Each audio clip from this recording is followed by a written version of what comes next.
ഇന്നത്തെ അമലച്ചൻ്റെ ലഞ്ച് ബോക്സിൽ എന്തൊക്കെയാണ് കൊടുത്തു വിട്ടതെന്ന് കണ്ടാലോ. നമ്മുടെ പതിവ് ഐറ്റമായ കുത്തരി ചോറ് ഞാൻ എടുത്തിട്ടുണ്ട്. ഇന്ന് ചോറ് ഞാനൊരു പാർട്ടീഷൻ പോലെയാണ് കൊടുത്തു വിടുന്നത്. കാരണം ഞാൻ തോരൻ വെച്ചേക്കുന്നത് ക്യാരറ്റും പയറുമാണ്. അപ്പോൾ ഇച്ചിരി ഏറെ ഞാൻ അച്ചയ്ക്ക് കൊടുത്തു വിടുന്നുണ്ട്.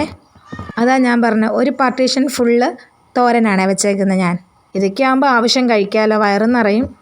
പിന്നെ ഞാൻ എടുത്തേക്കുന്നത് ഒരു മുട്ട പൊരിച്ചതാണ്. ഞാൻ നോൺ സ്റ്റിക്ക് തവയെന്ന് മാറ്റി ഇരുമ്പ് ചട്ടിയിലാണ് മുട്ട ഇപ്പോൾ പൊരിച്ചെടുത്തത്.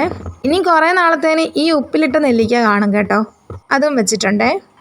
പിന്നെ ഇതെൻ്റെ വഴുതനങ്ങ ഫ്രൈ ആണ്, എൻ്റെ ഒരു സ്പെഷ്യൽ വഴുതനങ്ങ ഫ്രൈ. ഈ വഴുതനങ്ങ ഫ്രൈയും തൈരും കൂടെ മാത്രം മതി ഒരു പറ ചോറുണ്ണാൻ. അപ്പോൾ ഇത്ര ഐറ്റംസാണ് അമലിച്ചൻ്റെ ലഞ്ച് ബോക്സിലേക്ക് എടുത്തേക്കുന്നത്. പിന്നെ എടുത്തത് കുറച്ച് തൈരും കൂടിയാണ്. പുളിപ്പില്ലാത്ത തൈരാട്ടോ, നല്ല ക്രീമി സ്ട്രക്ചറാണ്, അതുകൊണ്ട് കുഴപ്പമില്ല, കഴിച്ചോളും. പിന്നെ കുടിക്കാനുള്ള വെള്ളം എടുത്തിട്ടുണ്ട്. അപ്പോൾ ഇനി അടുത്തൊരു വീഡിയോയിൽ കാണാം. അതുവരേക്കും ബൈ.